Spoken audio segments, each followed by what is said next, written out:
Agora, deixa eu começar perguntando o seguinte: há pouco falava com o Breno, né, sobre essa forma em que os Estados Unidos têm reconfigurado a plataforma de governança, e o Breno traz um retrocesso comportamental em termos de geopolítica para antes do período das grandes guerras, a coisa mais nacionalista e tal.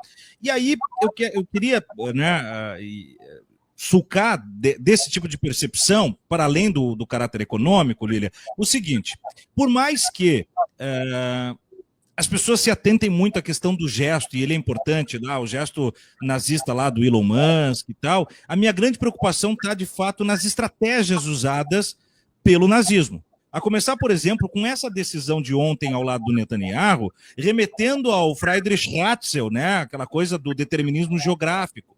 Né? Então, ou mais, ou tentando implicar com essa limpeza étnica o plano Madagascar do Hitler. Então, me parece que esses elementos eles estão tácitos num discurso que não está tão eufêmico nem tão maquiado. Mas por que a gente fala mais do gesto, que me parece ser até algo menos intenso, do que, de fato, da política nazificada do governo Trump? Bom, Thiago, eu acho a questão ótima, né? 4 horas para respondê-la, né? Eu concordo totalmente com a sua opinião, com a opinião do Breno, que eu pude ouvir. Opa, voltei. Me impressiona muito a semelhança com o contexto do pré-Segunda Guerra Mundial, né? Hitler, Mussolini também eram craques no que eu chamo de eficácia simbólica do poder político. Ou seja, o poder se manifesta a partir de uma retórica, né, que são as retóricas do poder, e a partir de gestos. Então, você tem toda a razão na sua pergunta, porque as pessoas vão atrás dos gestos e não atrás do que os gestos significam. Que eu não vou voltar à discussão agora do boné, mas eu concordo com as pessoas que dizem que, enfim, são um monte de políticos que só voltaram para o trabalho agora, no dia 3 de fevereiro, e estão gastando o nosso dinheiro com esses bonés todos, né? Azuis e verdes e amarelos. Mas o que é a lógica do fascismo? A lógica do fascismo é a lógica da retórica do poder, da narrativa do poder. São pessoas que têm um grande carisma, e que atuam como? Primeiro, na concentração do poder nas mãos de um único líder, ou de líderes vinculados a esse único líder. Me lembra muito Trump e Elon Musk. O uso de uma retórica nacionalista, ou seja, eles teoricamente falam em nome de um povo, sem dizer que povo é esse. Usam também de uma retórica de guerra cultural e guerra histórica, o que é muito importante. Essa ideia de que falam em nome, já disse, de um povo, de uma história e de uma expansão territorial. É uma justificativa de uma expansão territorial a partir de recursos de comunicação de massa. Então, vejam que são expedientes políticos muito comuns, né? Porque a ideia de, por exemplo, transformar adversários em inimigos, em jogar tudo na retórica da polarização, de chocar nessa retórica, né? Ou seja, agora Donald Trump fala que vai transformar Gaza num balneário, ou seja, você apaga a discussão do genocídio, apaga a discussão da violência em nome de uma racionalização do poder. Então, enfim, você está certo, né? É preciso que a gente vá além desse uso simbólico, desses gestos simbólicos que costumam emocionar a população e fazer com que a população não pense. Né? Muito bom. E aí, Lília, quando a gente fala, né, no nazifascismo do início do século passado, nós temos 2 grandes polos de representação, né, no personalismo disso: Benito Mussolini e Hitler. Há como dizer que a análise não seja, enfim, de uma maneira anacrônica, que no seu tempo foram enquadrados pelo grande entendimento, pelo menos ocidental, de que provocavam o mal da humanidade a ponto de serem refreados, ou porque eles sempre foram acolhidos, de certa forma, não só pelas sociedades que governavam, como conseguiam planos estratégicos de geopolítica? Onde é que eu quero chegar? O Trump será calacrado num curto espaço de tempo como representante fascista do nosso tempo, ou em termos de política ele vai suavizar essa percepção e só lá na frente, num distanciamento temporal, nós vamos conseguir fechar ele como o Hitler do nosso século? Olha, Tiago, você sabe que historiadores são ruins do tempo presente, né? A gente gosta de analisar processos que se encerram, mais do que processos abertos. E nós, no nosso tempo, nós somos testemunhas, somos sujeitos, né, sujeitas aqui, e temos uma dificuldade de não nos imiscuirmos nessa cena. Então, é muito difícil dizer como Donald Trump será visto.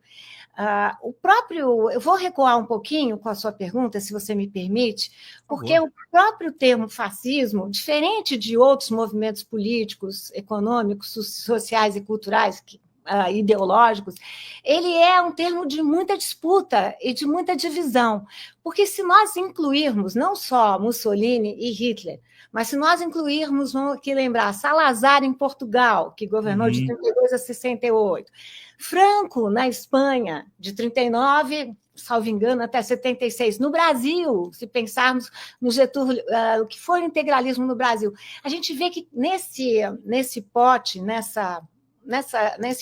cabe muita fruta, né? E muitas frutas que têm elementos e características em comum, que nós já levantamos brevemente aqui, mas elementos diferentes também. E acho que a gente... você falou aqui em anacronismo, né? E todo historiador tem medo de anacronismo, mas o anacronismo ele é necessário, porque a gente sempre volta ao passado com perguntas do presente.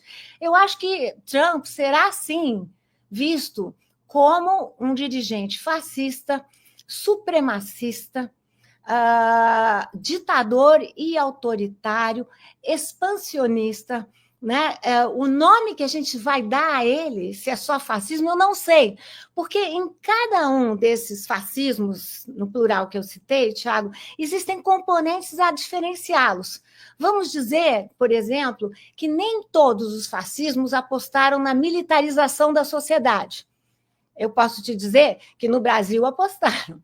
Posso te dizer que o nazismo apostou e que o fascismo italiano também apostou. Mas Donald Trump tem e não tem, né? Porque ele se vende como um empresário, né? Quer passar, todos os seus ministros são empresários, ao mesmo tempo ele tem essa linguagem expansionista. E eu acho que eu vou só lembrar, o Tiago fez uma bela citação ao Haeckel, que era um autor do século XIX que apostava no determinismo geográfico. Junto com eles existiam outros autores, não, ele falou do Hatzel, e eu vou falar do Haeckel, que apostavam no determinismo racial. E veja que o Tiago tem toda a razão, porque o Trump está apostando, sem falar nisso, sem falar que ele se filia a esses autores conservadores, mas no determinismo geográfico e no determinismo racial, porque ele aposta também, Tiago, não sei o que você acha, você me dirá, no supremacismo, numa ideia muito nazista, da ideia de um povo, uma cultura, é o famoso Make America Great Again, o MAGA, né? Sem levar em consideração que os Estados Unidos, retirando as populações nativas, foi todo composto por populações imigrantes, incluindo a família de Donald Trump, né? Daí eu já não sei se é incoerência, hipocrisia ou falta de autoanálise, né? Mas tem todo esse lugar. O que não é distante também.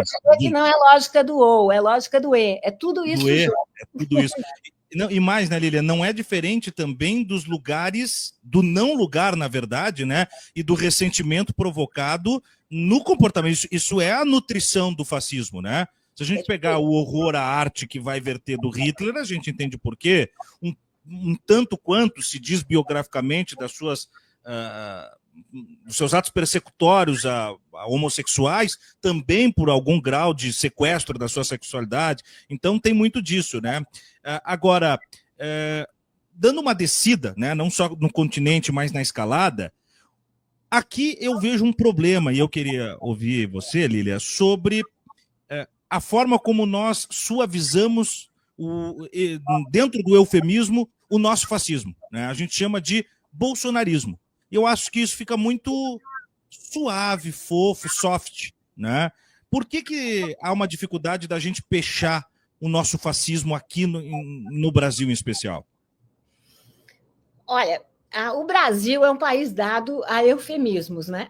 Uhum. Ou seja, a gente sempre prefere não falar. Basta a gente dar um exemplo gritante que o Brasil, que no início do século XIX estava a um passo do apartheid proposto pelas escolas de medicina, por Renato Kell, apartheid proposto por autores como Nina Rodrigues, da Faculdade de Medicina da Bahia, nos inventamos nos anos 1930 como uma democracia racial. Uma democracia racial nesse país que, se pegarmos no tempo presente, não vamos ficar só no tempo passado, tem todos os dados de um racismo estrutural, né? Ou seja, a discriminação está presente na área da educação, da saúde, da cultura, do transporte, do lazer, na área prisional, só que invertida, e nós temos esse tipo de eufemismo nacional, né? Essa ideia de que esse é um país muito violento, mas durante muito tempo falávamos que Deus era brasileiro. Esse eufemismo é um traço do nacionalismo muito explorado pelo bolsonarismo. Né? O bolsonarismo explora essa ideia de que não existe racismo, que nós não somos um país violento contra as mulheres. O que me preocupa é o que há por trás da sua pergunta. Não é só porque nós acreditamos, mas para que nós acreditamos? Porque esse é um país que sempre usou da lógica de Lampedusa, né? Façamos a revolução antes que o povo a faça, né? Ou seja, tem um golpe atrás de golpe. A história do Brasil é uma história de golpes e contragolpes. E, no entanto, nós, com grande facilidade, dizemos assim: esse é um país que só tivemos uma guerra internacional, a Guerra do Paraguai. Como assim, né? O Brasil teve guerras desde o começo. Foi um país criado na linguagem da escravidão, uma linguagem muito violenta, que naturaliza uma linguagem da violência. Nós tivemos revoluções populares em toda a nossa história. Então, essa prática de eufemismo é uma maneira do Brasil se apresentar. E que o bolsonarismo, que é um bolsonarismo fascista, eu concordo com você, que tem todos esses ingredientes do fascismo, líder carismático, comunicação de massa, militarização, nacionalismo e não sei o quê, eles evitam essa pecha e esse termo, que é um termo que lhes cabe muito bem, né? Consegue penetrar melhor, com mais habilidade, em ambientes que até têm dificuldade de perceber esse lugar, né? E com acolhimento, inclusive, de grupos que são vitimizados por esses, enfim, assanhos autoritários.